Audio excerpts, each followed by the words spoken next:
Ashaama harka fuune akkam jirtu kabajamtoota hordoftoota keenya walabummaa newsnetwork irraa oduu yeroo kanaaf qabnu qabannee dhiyaanneetu jirra. Amma dhuma qophii keenyatti nu waliin ta'a jenna. Amma matootii oduu. Oromiyaa lixaa keessatti tajaajilli intarneetii erga adda citee humnoonni shiftaa mootummaan bobbaafaman uummata irratti yakka raawwataa jiru. Oromoo Walloo irratti duulli weeraraa uummata irratti banamee jira.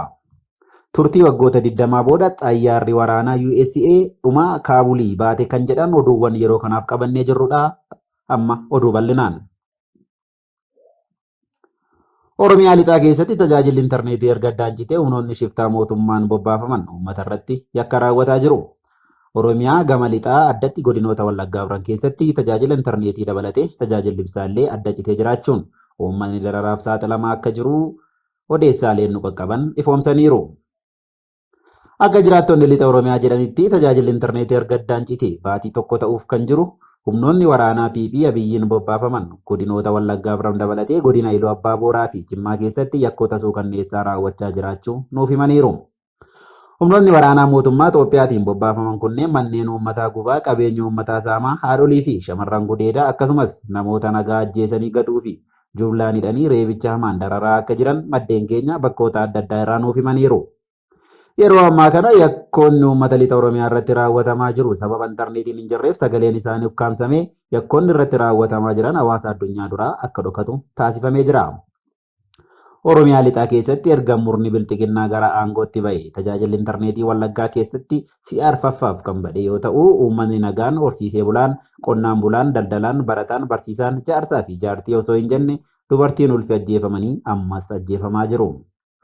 Uummanni Oromoo bakka iyyuu jiraattan aktiivistoonni miidiyaaleen namoonni siyaasaa abbootiin amantii aantee uummataa qabdan abbootiin gadaa uummataaf dhaabbattanii fi kanneen dararaan Oromoo irra gahaa jiru isin ilaallatu martinuu uummata lixa Oromiyaaf akka sagalee taatan asumaan waamicha isiniif gooneerra. Uummata Walloo irratti duulli weeraraa uummata irratti banamee jira.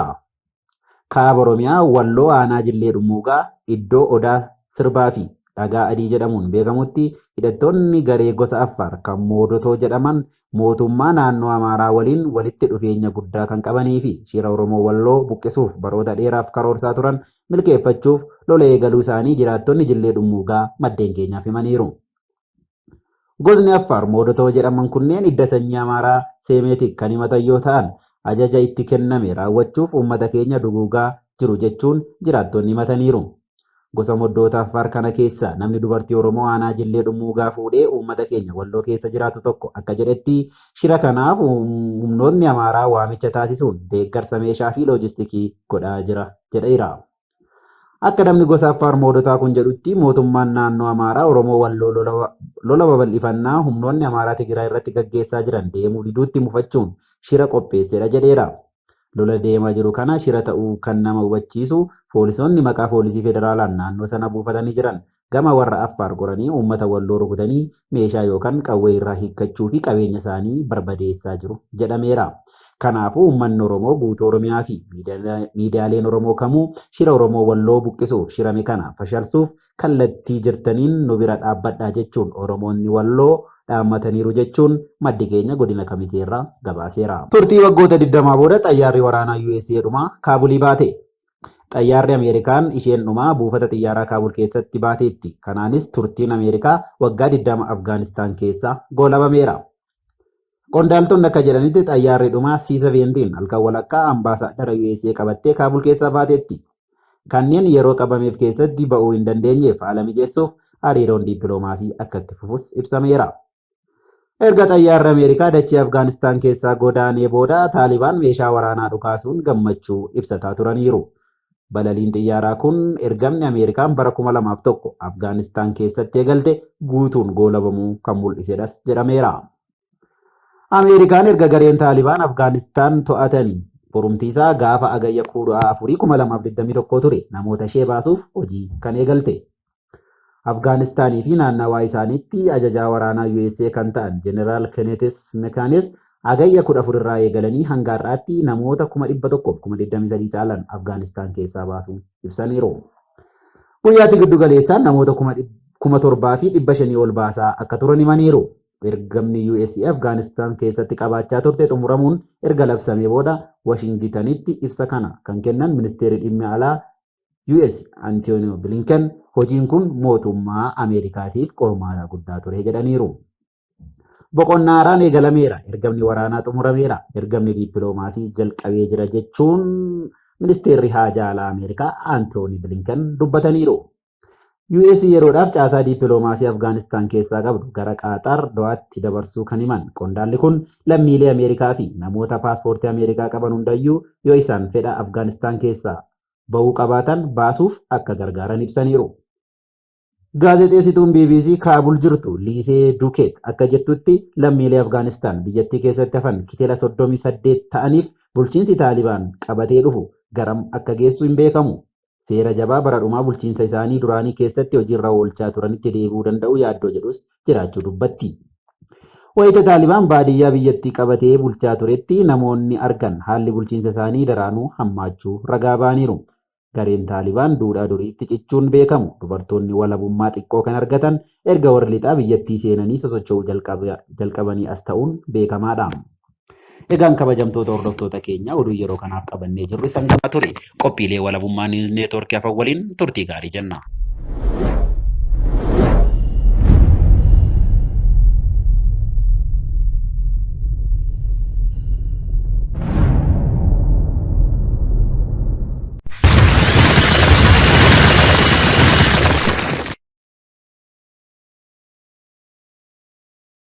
Yoo yaa nageenyi badhaadhaa akkam jirtu fayyaa keessanii hooggana waraana bilisummaa Oromoo zoonii Gujii bahaa Itti Aanaa Ajajja Waraana bilisummaa Oromoo akkam jirta fayyaa keessanii?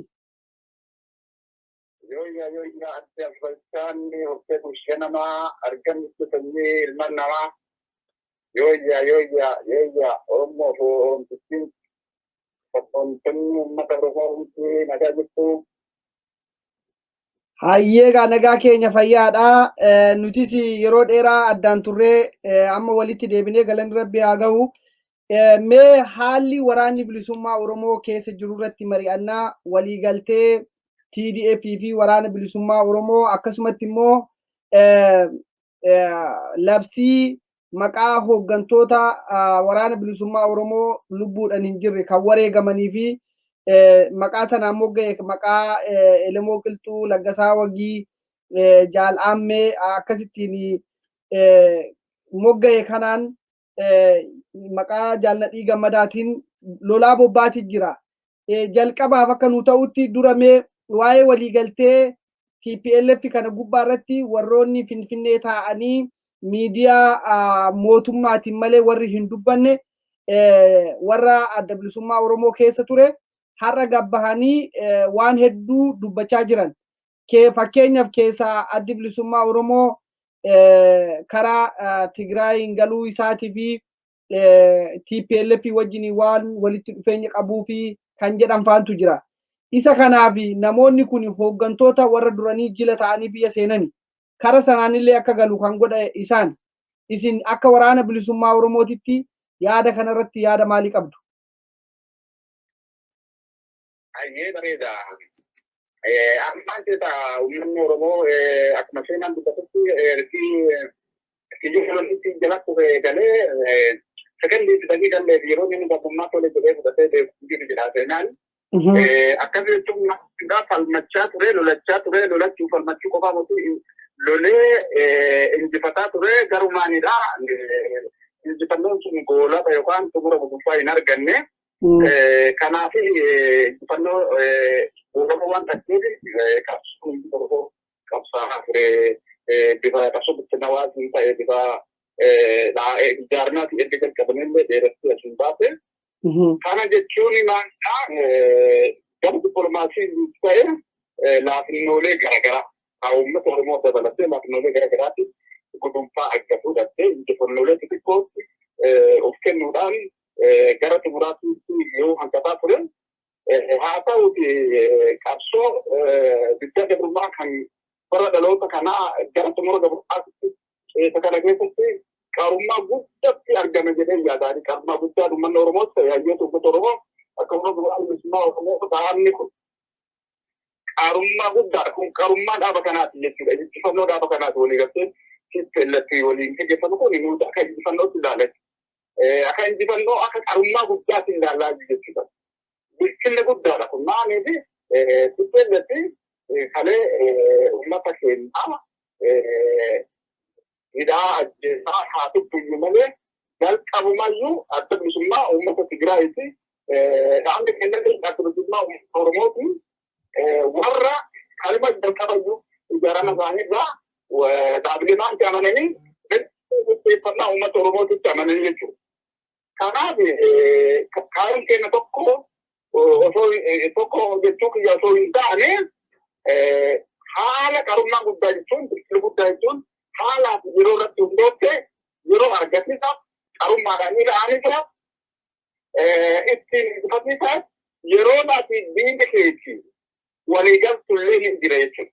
Kanaaf an akka ilaalutti kun injifannoo guddaa bilchinni guddaa qaroominni guddaa adda bilisummaa Oromootiif akkasuma hayyootaa fi kan uummata Oromoo kan inni ittiin injifate kan diina isaa inni ittiin injifate jedhee fudhadhaa jedhee fudhatee jallaa osoo hin ta'in akkasumayyuu kanaaf maaliif inni kun tiiseellatti adda bilisummaa Oromoo erga qabsoo uummata Oromoo kana warra qabsoo bittinnaa warra bifa jaarmiyaatti yayyabee eegalee jalqabee sekendillee dakika tokkollee waan sekendii tokkollee dhaaba kaayoo masaka abaa'uu kana sarabee hin beekne. Kana warri kana odeessan immoo akkasitti waa akka biraatti kana baajjatanii karaa bifa biraatti ololaa jiran warra maalummaa qabsoo uummata Oromootuu hin beekne warra maalummaa kaayoo masaka abaa'uu kana hin beekne warra immoo galma galii qabsoo bilisummaa Oromoo eessatti kaasee eessatti deemti sirbitti warra hin beekne. Kana qofa miti warra immoo injifannoo ofiin ofumaa galmeessee injifannoo ofiitiin mataa ol qabatee jiraachuu hin barbaanne yookaan hin feene kan injifannoo harki biraa galmeesse kana yookaan injifannoo alagaan galmeesse itti heerumuudhaaf itti heerumee jiraachuudhaaf mooyyee qoraafatee deemu. Isaan kanatti kana akkasitti olmaa jira malee kun qarummaa guddaadha. Maaliif deebitee uummata keenya bitti osoo hin taane gara Oromiyaatti tarkaanfachuu osoo hin taane mammaatti waan jiru mammaatti Oromoo waan jedhu diinni diina kiyya anaa bira kiyya jedhaan mootummaa gabroonfataa kanaa ilmaan milkii kana cabsuudhaaf irratti walii galle jechuudha mootummaa kan malee wanni isin gara Oromiyaatti harka qabdu yookaan gara Oromiyaatti tarkaanfattee Oromiyaa bulchitu yookaan Oromiyaa bulchitu uummata Oromoo bulchitu hin jiru. Yoo akkasitti addaamamu ta'e uummanni Oromoolleen isa kaleessanii miti. Waraanni bilisummaa Oromoolleen isa kaleessanii miti. Qarummaan dhaaba kanaalleen muuxannooleen dhaabni kun amma muuxannoolee garaagaraarraa argatanii qabsoo kana ittiin maratoolee ittiin fiigaa jiranillee isa kaleessanii miti. Tarii immoo dhaloonni qubee kulleen isa kaleessanii miti. Kana waan ta'eef akkasitti warri yaadan kun ilaalchaa fi wanni isaanii odoo sirreeffatanii jedhee yaada. Maaliif waliigalteen kunin an akka bakka yaadutti tokkummaa uummata Oromoo sammuu uummata Oromoo bakka tokkotti guddeen jedhamu. Maaliif jecha warra akkasitti mooyyee qoraafatanii injifannoo namaatti injifannoo alagaatti heerumuu barbaadan kanallee waliigalteen adda bilisummaa Oromootiinis waliin godhan kuni mooraa diinaa hin uwwisaa. Maaliif gara carraa biraan qabanii fi carraa isaan qabanu gara qabsoo saba isaaniitti makamuu qofa. Mooraan nyaataa kana keessa. Akkasumas immoo warri qabsoo kana hin deeggaranus dura dhaabatanus hirriibara jiran kawaa mataa fuula irraan fudhanne ol jedhanii qabsoo kanatti akka isaan makamaa jiruudha. Sadaffaa dhaabbileen garaagaraa kan maqaa uummata Oromoo kana hin daldalan. Maqaa uummata Oromoo kana hin daldalan akka isaan immoo waan biraan eeggachuu dhabanii gara qabsoo dhugaa kan gara qabsoo namoota abaa'oo kanatti daramanii irree tokkoon ammoo tokkoon tokkummaa tokkoon qabsoo kana xumuratti godhan nu gargaaraan jedhee yaadanii akka jedhu. Kanaaf waliigaltee barbaachisaadha. Waliigaltee yeroo isaa eeggate walii galtee nu fayyadu walii galtee uummata Oromoo jedhee yaadaan qabatu.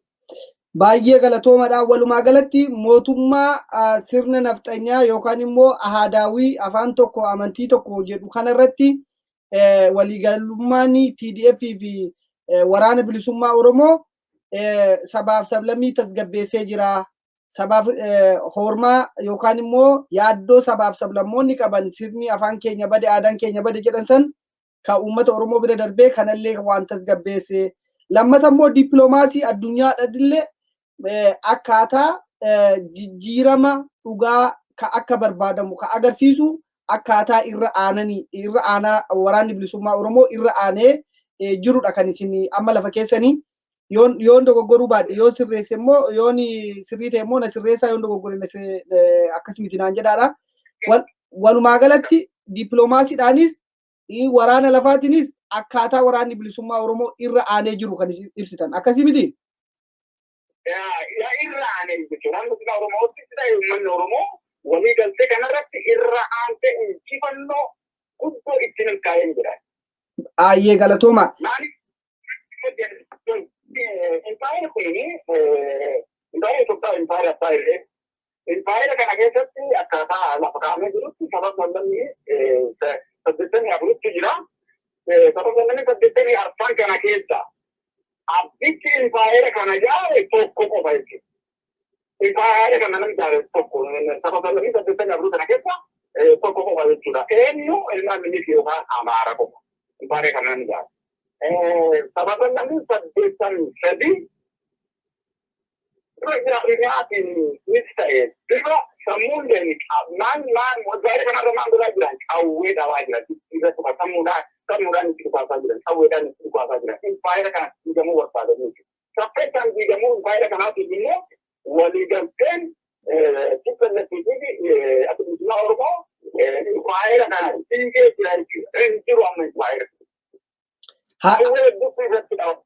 Naanni irra caalaan sababalanii kana warra mirga illee murteeffannaa kanatti amananii jechuudha. Maal jiru warra illee walitti qabde warra aadaa waliin fakkaani kan seenaan waliin fakkaani kan afaan tokko waliin fakkaani irreedhaan akkasitti qabatanii bakka tokko qabanii impaayera kana keessatti bulchaa jira waan ta'eef waliigaltee warra gurguddaa kana lamaanii muuxannoolee qabsoo asii dura impaayera kanarra godhanii dabalatee gama dippiloomaasii kan addunyaa irratti amma dhageettii guddaa qaban kan dabalatee ogummaaf dandeettii of kennan waraana bilisummaa Oromoo akkasumas kan TPLF dabalatee impaayera kana yaa cabsee jechuudha waliigalteen kun cabeera. Hayyee galatooma. Egaa mee waan kana gubbaa irratti warri dabballoonni PP waan jechaa jirantu jira. Keessaa'uu taayee danda'a warri akka Haayiluu Addunyaa warri jedhaman haa ta'u nuti TPLF wajjiniin hin mari'annaa garuu shanee wajjiniin hin mari'annuu kan jedhu yaada kaasan. Asirratti isaan TPLF wajjiniin haasa'anii isaan firooma fidu. Isin immoo TPLF wajjiniin haasa'uu keessaniif gama tokkoon immoo qabsoo Oromoof duuba deebisee jedhu. Kanarratti isin yaada akkamii qabdu? Ofiidhaa yoo dubbatan isaan TPLF wajjin yoo marii kana yeroo geggeessanitti uummata Oromoo bu'aa buufnaa jedhu.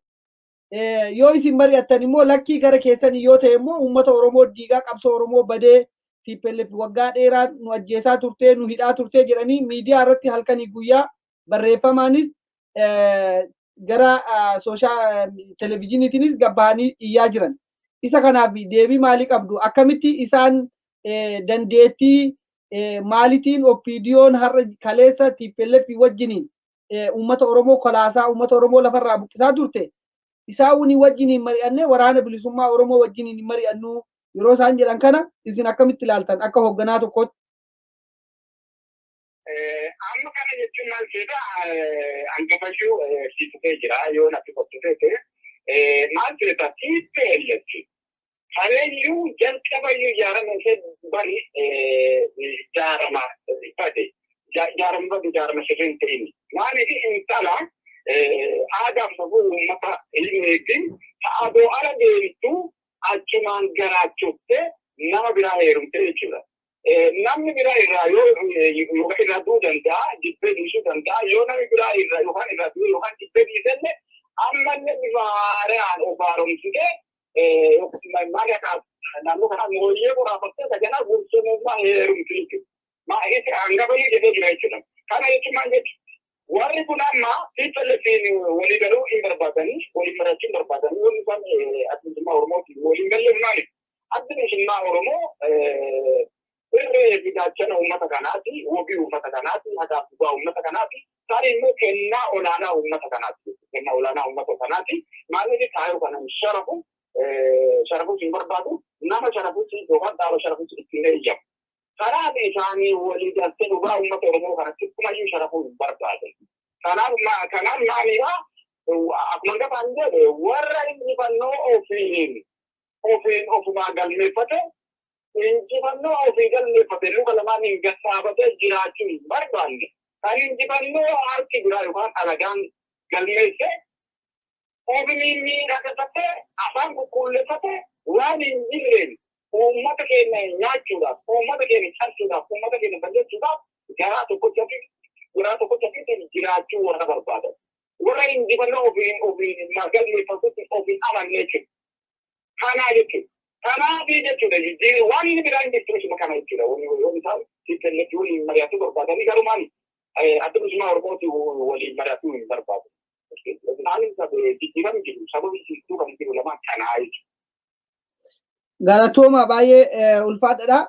Egaa walumaa galatti adda bilisummaa Oromoo ti wajjiniin piippiin warri waan mari'achuu hin barbaanneef tokko dandeettii adda bilisummaa Oromoo wajjin taa'anii mari'atanii qabanii. Lammata immoo uummata Oromoo qabeenya Oromoo aadaaf safuu Oromoo afaan Oromoo balleessuu irratti waan hojjechaa turanii. Kanaafiyyuu yakkamtoota waan turanii fi sanirratti yakki kun waan deebi'ee mataa isaaniirratti mana murtii isaan dhaabu. Jecha waan kana baqaadhaaf akkaataa isaan isinii wajjiniin taa'anii dubbachuu hin dandeenye fi mari'achuu hin barbaanne irratti kan isin naa ibsitan jechuudha. Akkasii natti fakkaata. Akkana. Maaliif dharaaftuudhaan bari waliin galtu? Maal waan faalla uumamaan faalla dharaaftuudhaan waliin galtuuti? Waan maaliif waggaa soddomanarraa waan uummata kanarratti hin beekanii waan hojjetaa jiran waan beekanii kanaaf uummata kana bakka bu'e akka ija bitaa ilaatiitti uummanni mallattoo garuu barbaadu. Haayee galatooma. Egaa mee wanti amma waraanni bilisummaa Oromoo keessattuu zooniin kibbaa, zooniin lixaa, zooniin jiddu galeessaa haleellaa hamaa geggeessaa jira. Haleellaa kanaanis mootummaan baaraqumsa irraan kan ka'e jaartii yoo xiqqaate nama waggaa 45 gariin immoo dubartii ulfa ji'a 8 garii immoo daa'ima amata lamaafaa ka dugdatti baatanii ka amata tokkoofaa dugdatti baatanii leenjii milishummaa kan shanee lolla jechuudhaan kan isaan walii gadi miidiyaa irratti agarsiisaa jirantu jira. Isa kanaaf mootummaan kun kanaan dura baatii torban sadii gidduutti dhabamsiisaa jedhee torban sadii irraa gara baatii sadiitti oofee baatii sadii irraa ji'a jaatti oofee amma gaa haala amma keessa jirru kana keessatti mee to'annoon amma moggaalee maqaa duula moggaafame kanaatiin injifannooleen isin gara zoonii kibbaatiin galmeessaa jirtan zoonii kam guutummaan guututti dheengadda akka argaa jirrutti magaalaa Mooyyaalellee waraanni bilisummaa Oromoo akka to'annoo isaa jala oolchaa jiru viidiyoo fi suuraalee arginee jirra. Isa kanaaf kanarratti mee bakka qabattanii of jalaa qabdan uummata Oromoof ibsa godhaadha. Akkasumatti immoo mootummaan kun waraana hanga funyaanitti hidhate kanaan sin dadhabee uummata meeshaa dhukaasuu hin beekne kana daa'ima qaban jaarsa maanguddoo gadi bahee galuu hin dandeenye kan fiigee waa qabuu hin dandeenye kan fiigee waa jalaa bahuu hin dandeenye kana yeroo leenjisan isin akka waraana bilisummaa Oromootti hoogganaa adda waraana bilisummaa Oromootti uummata Oromootiif wanni isin jettanii maali? Deebiin isin qabdan maali? Ajaa'iba amma maal jedhaa waraanni bilisummaa Oromoo akka isaan jedhan akka baay'een isaan jedhan sana osoo hin taane akkuma jaalguyyoon jedhe tokko maal jedhaa abiyyiin addunyaa si sobee ture warra faranjoota kanas sobee ture akkasumas hayyoota Oromootiif uummata Oromoo kanallee haga tokko sobee ture. Garuu namni sobiini waraana bilisummaa Oromoo namni sobuu gaddaate. Waraana bilisummaa Oromoo qofa jechuudha. Fuudhaan soba isaa sana gaafa qoree tokkicha kan irra jalqabe. Kanaaf waraana bilisummaa Oromoo dhabamaa jira osoo hin taane empaayeera kana dhabamsiisee jira bara. Dhabamsiisaa jira jechuudha. Injifannooleen immoo akka kibba kanaatti galmaawaa jiran kan maqaa duula Laggasaa ofiitiin lixa Oromiyaatitti maqaa duula Ammayyaammeetiin gara Wallootti kibba kanatti immoo maqaa duula Ilmoo Qilxuutiin karoorfame baay'ee injifannoo guddaa kan argatee fi kan diina addis gachiise. Kanan diina addis gachiise jechuudha. Karaan naannolee waraana bilisummaa Oromoo to'atu kun kaambilee mooraalee inni keessaa baate yoo isin tuttuqee lakkoofsaanii anti kun danda'u biyya kana keessaa tokko waliin jajjabeessaa fi aanaa gumee eeggalloo malkaa gubaa lolle keessaa baay'ee akkasumas aanaa gumee eeggalloo bulbul magaalaa bulbul ati lolle keessaa baay'ee akkasumas aanaa gumee eeggalloo magaalaa Gattabuuba lolle keessaa baay'ee akkasumas aanaa Gorodoola kalkalchaa lolle keessaa baay'ee akkasumas immoo aanaa Gorodoola magaalaa Karaantare lolle keessaa baay'ee akkasumas immoo aanaa Gorodoola magaalaa Dattachiboolaa lolle keessaa baay'ee akkasumas immoo aanaa Gorodoola magaalaa Adaadii lolle keessaa baay'ee inni amma eessa qofa irratti deebinyee jirra. Aanaa fi godina qal'aarratti deebinyee aanaalee garii garaagariisaa torban kana keessatti hin qabanne asii bituu qabna. Lolli keenya amma torban lama keessatti aanaa irratti deemaa jira. Gandoolee konyaa kana jala jira hunda to'annoo keenya jala jiru. Warri mayyuu akka konyaa godina Gujii kana keessatti waajjira bulchiisa godina duraan adoona galfatanii turanii. Maaliif hojjettoota tokko qofatti wanni keessatti argaman waajjirri gara adoonaatti baqata. Amma eessa baqatee gara hawaasa baqatanii jiranii jechuudha. Inni jiru asirratti wanni jira malee homaa hin jiru jechuudha. Kanaaf torban kana keessatti aanaalee hedduun ta'annaa ijatti aanis immoo godina yoo hin dhuunfannaa imalli keenya gara Finfinneetti jechuudha. Kanaaf injifannoon kunin waan uummata Oromoo dindigduu barbaadu injifannoo waraana bilisummaa Oromoo qofa osoo hin taane injifannoo uummata Oromooti. Amma injifachiise uummata Oromooti. Maaliif qabsoon kun kasaatiin isatti utubatee nuti ilmaan isaatii lubboota isaatii kennaa isaatii isatti ijaarrate isatti daawwatu gochaa waraana kanaa ta'e nuti irreetti gaachana uummata keenyaati. Gootummaa olaanaa itti agarsiifnee jirra. Gumaa uummata keenyaa baasaa jira. Laboolee hedduu caasaa irratti diriirsaa jirra. Caasaa keenya beeknee irratti ijaaraa jirra. Meeshaalee hedduu hojiilee jirra. Caasaa hedduu barbadeessinee diinee jirra. Kanaafuu amma maalidhaan aanaaf aanaa walitti cabsuudhaan godinaan godina walitti cabsuu qofa nu wabaa jechuudha. Yaa injifannee jechuudha. Kanaaf waggaa baratti aanu Finfinnee keessatti ayyaana ammacciifaa inni qabanii jennee akkasitti ammacciisan uummata Oromoo kan qabsoo kana keessaaf alaan utubaa turtan dhamaatii dadhabbii keessanii firiin kun yaa argamee fi waan itti ta'aa turtan waan guddoo goone waan baay'ee goone yoo jettan laafinnaati sichoonni goonaa qabsoon tuttuqura argatutti sichoonni goonetti guddoodha. Jennee yoo deemne qofa saffisa milkaa'inaan duratti godhuu dandeenya. Waan godhaa turtanitti waan milkooftanii garan immoo milkaa'ina kun gudunfaa argateedhaaf waan godhaa turtan caala of kennansaan waan godhaa turtan caala waraana keessan, irree keessan, gaachana keessan, kennaa keessan, hoobii keessan bira dhaabbattanii hamilee taatanii fi utubbaa taatanii fi waraanni keessan ilmaan keessan gootummaa qabdi ogummaa dandeettii gochummaa qabu hamileetti qabu ni injifatu Kanaaf raayyaa ittisa biyyaa amma hin jiru. Wanni sun wanni uummanni Oromoo beeku. Raayyaa ittisa biyyaa wanni jedhamte kan hin jiru. Kaan nuti jenne kaan tiippelletu jitte kan jiru. Sababni amma nuti ijoollee ganna sadii afurii, ijoollee ganna shanii, ijoollee ganna kudhanii wanti leenjifamee maal leenjifamee meeshaa qawwee bukkee akka bukkisanii tajaajilanii agarsiisanii torbaanuu tokkotti bulchiisanitti gara lolaatti ergamu dhaaba namaati. Kun booji'amee jira. Kun baqatee keessaa muramee diinaa keessa baqatee yaa'ee jira. Lola achitti sirriitti godhaa jiru. Kana suuraan bilisummaa Oromoo godhaa jiruun kun gara keessa yaa'aa jira. Kun booji'amee jira. Kun dhumee jira. Kanaaf jaarrolee kun akkuma gaafa gartiin gaafa xumura jibbaata isaa warra lubummaa yookaan surataa kana waamicha godhee fi warra beekuu hin dandeenye warra bakka tokko socho'uu hin dandeenye taarikaaluu kanaaf ta'an isa kana wanni godhee jiru namaaniitiin mallattoo mootummaa kunuuti jibbaata isaa katumuuraati to'ataa kamaayiiti kanaan warra kana akkasitti walitti qabee wanni godhaa jira jechuudha. Kana garuu isaallee maanidhaa meeshii maannuu dhufe maanidhaa duraa duuba marti meeshaa irratti olachuu qofa. Akka kanatti haa fidu. Warra raajaa itti biyya hin qaba inni biyya akkasitti waliin jiraatu kan inni maalidha. Yaafinte.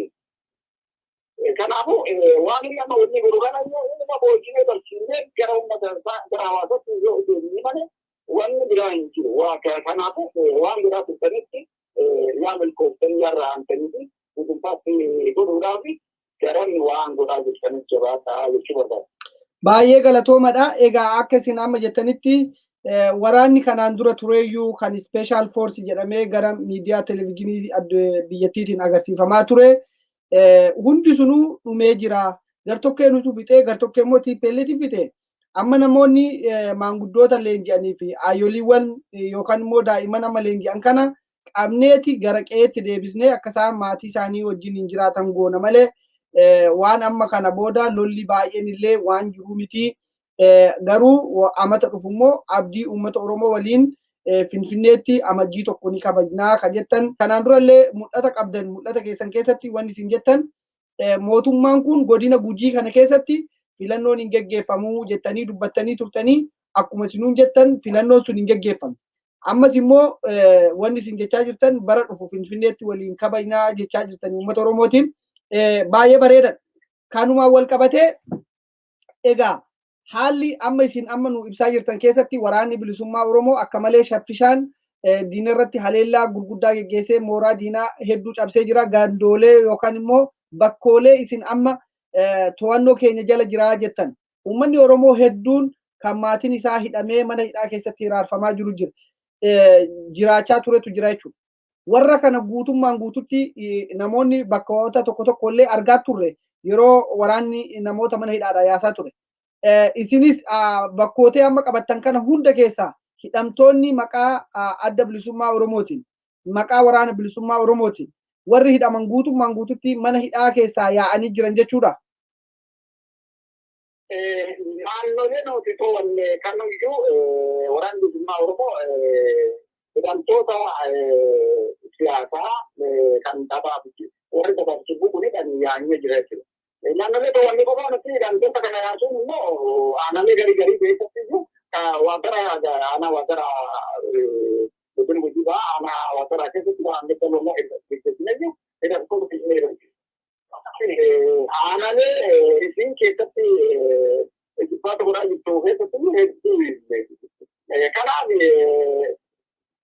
hidhamtoota kan kunneensalee keessa jiraniyyuu miti kan Guantaanoomii Infaayira kanaa keessaa warra maakalaayillee hiikuudhaaf abdii guutuu qabna jechuudha. Hayyoota keenya warra isaan achitti ugguranii jiran harka lafa jalaatti giraawunditti kasaan hidhanii turan kasaan fula maakalaa hidhanii turan kini naayii jennee abdii qabna kan abdii guutuu qabna kanaaf uummata Oromooleen akkanatti muudachuu qabaa jechuudha. Hayyee galatooma. Egaa waan kana gubbaa irratti waraanni bilisummaa Oromoo yeroo guyyaarraa guyyaatti wareegama hedduu kafalaa jira. Akkasumatti yoo fakkeenyaaf warra TDF kana laalle yookaan immoo TPLF kana yeroo laalle uummanni isaanii biyya alaa kana keessaa akka malee deeggarsa gahaa gochaa jiru. Akkasumattis immoo biyya keessas uummanni isaan deeggaraa jira. Amma waraana bilisummaa Oromoo uummanni Oromoo duraan bara durii hedduun biyya alaa kana keessa gargaarsi parsantii 3 yookaan parsantii 5 ture. Amma garuu fooyyee qaba. Hammas haa ta'u iyyuu malee gama waan gargaarsi waraana bilisummaa Oromoo barbaachisu. Fakkeenyaaf namni lola oolu kun waa hedduutu isa barbaachisaa jechuudha. Qorichatti isa barbaachisaa, nyaatatti isa barbaachisaa, dhugaatatti isa barbaachisaa, akkasumatti immoo rasaasatti isa barbaachisa. Kanaamma uummanni Oromoo keessattuu daaspooraa keessa jiran kun guutummaan guututti waan isin barbaachisu isinii gochaa jiru. Abbootiin qabeenyaa Oromoo kan isin bira dhaabbatanii isin gargaaraa jiran ni jiru. Yoo hin gargaarre maaliif? Kanaan dura diina sodaadha. Kanaan dura karaa dhabnee akkaataa itti waraana bilisummaa Oromoo eessa jira? Kun waraana bilisummaa Oromoo miti hin amannu jedhanii shakkii qabnaa kan jechaa turantu turan. Amma garuu shakkiin sun hunduu dhabamee waraanni bilisummaa Oromoo bahee kutaa Oromiyaa kun akkuma isin jechaa jirtan namoota illee mootummaan kun mana hidhaa keessatti dararaa jiru, mana hidhaa keessaallee yaasaa jirtu. Isa kanaafiyyuu mee akka maal fakkaata hirmaannaan hawaasa keessattuu daasporaa Oromoo? Ajaa'iba bareeda gaaffii iddoo kana gaaffii bareeda na gaafatteeti. Amma maal jecha akkaataa nyaata keessatti irraa muuxannoo gaggaarii ishee godhatuuf dandeessa. Kan immoo saba biraa kan qabsoo waliin gootuun muuxannoolee gaggaarii jiraachuu ishee godhatuun dandeessa. Uummanni Oromoo akkaataa baay'ina isaatiin sadarkaa baay'ina isaatiin sadarkaa qabeenya uumamaa kan Oromiyaa badhaasaa waan ni kenneen walitti ilaalle. Inni biyya alaa jiru gabrummaan kun biyya keenya kanarratti uummata Oromoo kana baay'ee hedduu facaasee jirti lakkoofsotaan hedduu facaasee jirti. Gabrummaa keessaa gabrummaatti biyyaa baasee laala gabrummaa qabaa. Akkaataa kanaan walitti yoo ilaalle akka nama gabrummaan biyyaa baasee tokkotti yoo ilaalle wanni uummanni Oromoo godhaa jiru gahaan. Kan biyya alaas ta'e kan biyya keessaa wanni uummanni Oromoo godhaa jiru gahaan. Maaliif baay'inni keenya akkantitti irratti waan wal madaaluun qabu. Dachaa jabaa ol tuutteenyatti caallaa qabeenya uumamaatiin akkamitti madaatuu gaanfa Afrikaa fi Oromiyaa kanna abbootiin qabeenyaa kan biyya keessaa mootummaa gabroonfataa kanaa waliin warri duroomanii jiran warri qabeenyi qaban ni jiru. Isaan kun kaleessa adda bilisummaa Oromoo waraana bilisummaa Oromoo mootummaan kun yeroo inni baawurii qabutti sodaatuu danda'an. Har'a immoo waraana bilisummaa Oromoo bolooree hedduu yeroo inni to'ataa jiru kana. Injifannoo mul'ata, injifannoo culluqa magaalaa inni keessa jirutti. Qonnaa fi aanaa fi ganda inni keessa jirutti yeroo inni galmeessaa jiru kanatti wanti isa qabsoo kana bira dhaabbatuu fi dirqama lammummaa isaa bahuusa ta'u tokkollee miti. Maaliif yoo atileeshiin bitaalummaa sammuu qabaatan malee wanni ofii keessa ofumaa kee bira dhaabbachiisu ta'u tokkollee miti. Karaan maan jechuu barbaadeetti ilmaan warri amma daraaraa kanaan hedduu waraana bilisummaa Oromoo akkasumas sabboonni Oromoo kan keessaa tune hedduu sin galateeffannaa galatooma ulfaata galan keessa bilisummaa ta'uuti. Maaliif waan godhaa jirtan beeknaa waan godhaa jirtan argaa jirta. Maaliif sadarkaa itti qabsoo kana utuftanii kanillee warri gabrummaadhaaf biyya baay'ee akkaataan qabsoo kana itti kennisee itti kunuunsee asiin baay'ee deemnaa. Amma yeroo xumurata humna kana keessatti jechoota haada faantiidhaa fi haada jappoonni keessa gatiin ta'an malee waan nuti biraa kan ibsu gara waraana bilisummaa Oromootti kan jaluu qaba haga jedhamu eeggannoo akkasiitiin deemaa jira waan ta'eef hedduu galatoomaadha. Galatoomaa kanallee maal waliin jajjabeessuudhaaf jennee waan keessa raawwattee waan keessa jettee dirqamnummaa keessii taate kanaaf inni alaa sunuyyuu akka saba gabroomeetti akka nama gabrummaan biyyaa baacheetti akkaataa baay'ina isaatiin wanni inni godhaa jiru gahaan. Kanan gaba wanni godhaan jiru gahaa gaafa jenne laafina keenya wannan jireenya kanaa jiru. Sitti waan godhutti irra dubboo ta'uu qaba gaafa jenne qofatti milkaa'uu waan dandeenyu wanni godhaa turre inni yaaltu gahaa miti. Jabaattanii waraana keessan kaa irree keessan ta'e gaachana keessan ta'e abdiif mul'ataa keessan kan ta'e kan jabeeffattanii akka inni qabsoo kana saffeessan xumuratti godhuudhaaf kan durgootan daran jechaadhaan akka gootan jedhee inni biyya alaa kan keessaas immoo abbootiin qabeenyaa kan sirna gabramtotaa kana keessatti qabeenya Euroopanis sababa qabeenya isaaniitiin mootummaan qabeenya Euroopaadhaan qabsoo kana dura dhaabbataa turan illee ni jira kristiisa turan illee ni jira amma dandeettii mootummaan isin ajjeesisu mootummaan dandeettii akkasii daliyyuu ofiiyyuu maaliidhi argaa jirraati saagaan isaanii keessaala bitatee moodaa waraanaa keessatti ugaadhi keessalatti wanni godhaa jira. Nani boolla keessa bulu waraana wanni nama godhuu danda'u hin jiru. Mootummaa kalaala bulu kan caasaa diriirsee sinna irratti hojjetaa jiru. Mootummaan keessa mootummaa waraana bilisummaa Oromoo fi mootummaa woboodha. Karaan waraana keessan cinaa dhaabbataadha. Warri kalee sitti fakkaattee dagamtee hafantee ofisobbee nyaaba buna gortee nyaaba utubaa turtelleeni akkaataan qabsoo keenya qofa miti akkaataan qabsoo sana tokkooti yeroo isin gara xumuraatti deemtu caasalee mootummaa ta'e abbootiin qabeenya kan mootummaa deeggaran carraa isaan qabanu gaafa mootummaan gara qabanuutti deemu gara qabsoo qofaatti makamuun carraa isaanii ta'a jechuudha. Kanaaf shakkeessaan gara qabsoo qofaatti makama qabsoo kana utubaa qabsoo kana bira dhaabbata jedha kaan inni qabsoomtonni keessaa kan qabsoo kanatti akkuma keessa jiraa ture buutee manaatti hidhattanii buutaa moonaatti hidhattanii buutee manaatti hidhattanii buutaa manaatti dhabaa turtan kan lubbuu nama jaalattuutti dhabaa turtan wanti isin godhaa turtan waan qaqqaalii of kennamsa qaqqaalii wareegama qaqqaalii haa ta'u malee gahaa miti.